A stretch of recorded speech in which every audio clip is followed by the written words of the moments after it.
As you probably know, Baz Luhrmann, the director of Australia, all of it, has been in the press quite a lot recently because of his proposed adaptation of The Great Gatsby, adaptation of F. Scott Fitzgerald's wonderful novel. Now, what happened was this. In the wake of the recent financial crisis, Luhrmann said that he was going to do Gatsby because its themes of indulgence and depression actually were really relevant to today, and I agree with that. But then it was announced that he was going to make the film in 3D, and this really made me recoil. I thought, why would anyone want to do Gatsby in 3D other than because everyone's doing things in 3D? Scorsese is making Hugo Cabret in 3D, so Baz Luhrmann's going to do Great Gatsby in 3D. Now, it turns out that perhaps the stories aren't quite what they seemed. The most recent press reports have quoted Luhrmann as saying, look, I haven't confirmed anything. I haven't said this is what I'm doing. I've just said that I'm considering these things. So maybe it'll be 3D, maybe it won't. But around the same time, I had to go and see Werner Herzog's Cave of Forgotten Dreams, which is the movie which was meant to demonstrate exactly how artful 3D could be. Herzog had had access to these caves in France where there are the oldest known cave drawings. And he'd taken his 3D cameras in there because, as he said, the drawings are two-dimensional, but they're on three-dimensional surfaces. And he wanted to get the audience right there in the caves with him. We're going to listen to the silence in the cave, and perhaps we can even hear our own heartbeats.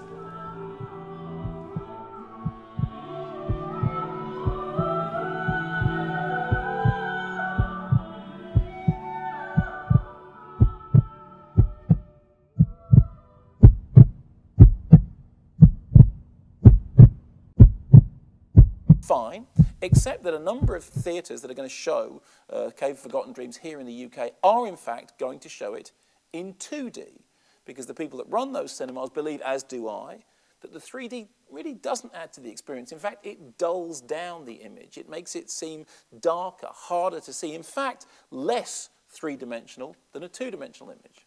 Herzog himself has been very upfront about the limitations of the genre. He said it worked for this project, but not for everything. He hasn't talked about moving into 3D filmmaking in the future. I mean, Scorsese has said that as far as he's concerned, it's redefined the language of modern cinema. We haven't had any of that from Herzog. Herzog has effectively said, and I'm paraphrasing slightly, you can shoot porno in 3D, but not romantic comedy. And this got me thinking about my problem with the idea of doing Gatsby in 3D. See, the first Gatsby film that I saw, the often maligned 1970s film adaptation by Jack Clayton, had a profound effect on me. I'm sure the reason I love the Rubettes so much is because they dressed in Gatsby suits, because that was the movie that was around when Sugar Baby Love was topping the charts. Sorry, but there it is.